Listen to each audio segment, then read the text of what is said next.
High প্রিয় শিক্ষার্থী বন্ধুরা, সবাইকে রমজানের শুভেচ্ছা জানিয়ে আমরা এইচএসসি আইসিটির চতুর্থ অধ্যায়ে এইচটিএমএল এর ক্লাসটা শুরু করছি।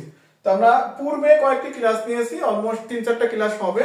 সেখানে আমরা বেসিক থেকে শুরু করে কিভাবে যদি সারি রেখার সমস্যা হয় এই প্রবলেমগুলো কিভাবে সলভ করতে হয়। তো আজকের ক্লাসে আমরা যদি কলাম রেখায় প্রবলেম ক্রিয়েট হয় তাহলে এই ধরনের প্রশ্নগুলো কিভাবে সলভ করতে হয় সেটা দেখবো। তো আসলে আমরা এটা শুরু করার আগে তোমাকে আরেকটু মনে করিয়ে দিই, আমরা গত ক্লাসে শিখেছিলাম যদি সারি রেখা যেতে না পারে এর জন্য আমরা একটা ট্যাগ ব্যবহার করি, এটাকে বলি আমরা রো স্প্যান ট্যাগ। ঠিক একই ভাবে যদি কলাম রেখা যেতে না পারে এর জন্য আমরা ক্লোজ স্প্যান ট্যাগটা ব্যবহার করি। তো চলো শুরু করি। তাহলে ফার্স্ট অফ অল আমরা কি লিখে নেব, HTML। আশা করি তোমার এইগুলো আর আমার বোঝানো লাগবে না এখন, কারণ যেহেতু আমাদের বেসিক ক্লাস সহ অনেকগুলো ক্লাস হয়ে গেছে। তো যারা আজকে নতুন দেখতেছো ক্লাসটা তাদেরকে বলবো, ভাইয়া তোমরা আগে পূর্বের ক্লাসগুলো দেখে আসো, তাহলে দেখবা তোমার কাছে এই HTMLটা একদম পানির মতো মনে হবে, একদম ইজি একটা জিনিস মনে হবে। তো আমরা ফার্স্টে HTML লিখে নেব, এরপর আমরা বডি, এরপরে টেবিল বর্ডার, টেবিল বর্ডার কত লিখবো, 1। কেন 1 লিখতেছি এগুলো আমরা আগে শিখিয়েছি, যেহেতু এখানে দাগটা একদম স্বাভাবিক এই জন্য আমরা 1 লিখবো। তারপরে আমরা এখানে টিআর দিয়ে শুরু করব, টেবিলের রো। এরপরে বলো এই দেখো আমি টিআর দ্বারা ফার্স্ট এখানে ইনপুট করলাম, অর্থাৎ ভিতরে যাত্রা করতেছি আমি সারি বরাবর, আর উপর থেকে নিচে গেলি বলি কলাম, আর বাম থেকে ডানে গেলি বলি সারি। তাহলে এই দেখো আমি টিআর বা সারি বরাবর শুরু করতেছি। শুরু করার পরে ফার্স্টে একটা লেখা দেখতেছি কান্ট্রি, ফার্স্টে কি লেখা আছে কান্ট্রি। তাহলে বলো কান্ট্রি হেডিং নাকি ডাটা হবে, কান্ট্রি হেডিং না ডাটা হবে। আমরা গত ক্লাসে বলছিলাম যদি একটা নাম দ্বারা পুরো সমষ্টিকে বোঝায় তাহলে কি হবে হেডিং, আর নির্দিষ্ট কোন নামকে বোঝালে ডাটা। তাহলে যেহেতু দেশ দ্বারা সমষ্টিকে বোঝাচ্ছে, পুরো দেশটাকে বোঝাচ্ছে, অর্থাৎ অনেকগুলো দেশের সমষ্টি, এই জন্য কান্ট্রি হবে আমাদের একটা হেডিং। কিন্তু একটা প্রবলেম হচ্ছে, দেখো এইখানে একটা দাগ উপর দিকে যাওয়ার কথা ছিল, বাট দাগটা তো এখানে পৌঁছায়নি। তাহলে যদি এই দাগটা উপর দিকে পৌঁছাইতো তাহলে কয়টা খোপ উৎপন্ন হতো, 2টা খোপ। তাহলে আমরা বুঝতে পারতেছি এখানে 2টা খোপ মিলায়ে একটা খোপ তৈরি হয়েছে। তাহলে এখন বলো এই যে দাগটা এখানে পৌঁছাইতে পারেনি, এটা সারি রেখার দাগ না কলামের দাগ?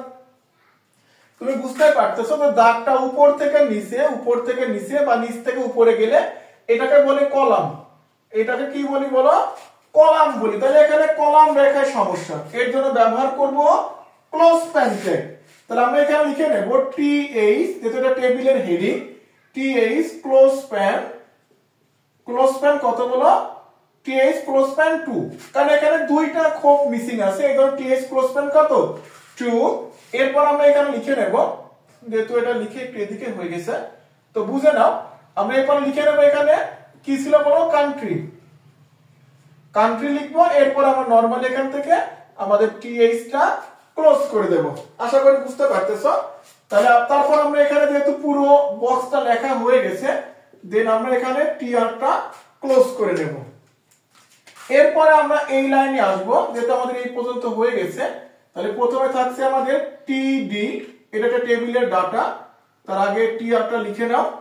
তাহলে প্রতিবার শুরু করার সময় TR লিখতে হবে, এরপরে যেহেতু এটা ডাটা তারপরে TD, আমাদের থাকছে এখানে বাংলাদেশ। এরপরে আমরা আবার কি করব, TD টা ক্লোজ, এরপর আবার TD দ্বারা শুরু করবা, দেন ঢাকা আমাদের বাংলাদেশের রাজধানী। তাহলে TD ক্লোজ। তাহলে যেহেতু আমাদের একটা পুরো সারির কাজ শেষ, তো দেন আমরা এখানে TR টা ক্লোজ করে নেব। তারপরে আমরা আবার নতুন সারি শুরু করার সময় আমরা আবার একই ভাবে TR দ্বারা শুরু করব, যেহেতু এখানে পাকিস্তান একটা দেশের নাম, তো এই জন্য আমরা পাকিস্তান লিখে নিলাম। দেন আমরা TD টা ক্লোজ করলাম, দেন আমরা আবার TD দ্বারা শুরু করে ইসলামাবাদ, যেটা হচ্ছে আমাদের পাকিস্তানের রাজধানী, ইসলামাবাদ ক্লোজ করলাম। দেন আমরা আবার এখান থেকে কি করলাম, আমাদের TR টা ক্লোজ করে নিলাম। তাহলে যেহেতু আমাদের টেবিলের সর্বশেষ লাইন শেষ, তো এবার আমরা সেম ভাবে প্রথমে টেবিল ক্লোজ করবা, প্রথমে টেবিল ক্লোজ করব, এরপরে বডি, তারপরে আমরা এইচটিএমএল ক্লোজ করব। অর্থাৎ আমরা এই যেটা 1 নম্বরে শুরু সেটা 1 নম্বরে শেষ, যেটা 2 নম্বরে শুরু সেটা নিচ থেকে 2 নম্বরে শেষ, যেটা 3 নম্বরে শুরু সেটা নিচ থেকে 3 নম্বরে শেষ। তো আশা করি বুঝতে পারছো। আর যদি এই প্রশ্নে কোনো প্রবলেম ক্রিয়েট হয় অবশ্যই কমেন্টে জানাবা, সেই প্রশ্নগুলো সলভ করার চেষ্টা করবো ইনশাআল্লাহ। তো এতক্ষণ আমাদের সাথে থাকার জন্য ধন্যবাদ। আমরা পরবর্তী ক্লাসে দেখব কিভাবে একটা বক্সের মধ্যে ইমেজ যুক্ত করা যায়, অর্থাৎ বিভিন্ন ছবি যুক্ত করে কিভাবে প্রশ্নগুলো সলভ করা যায়।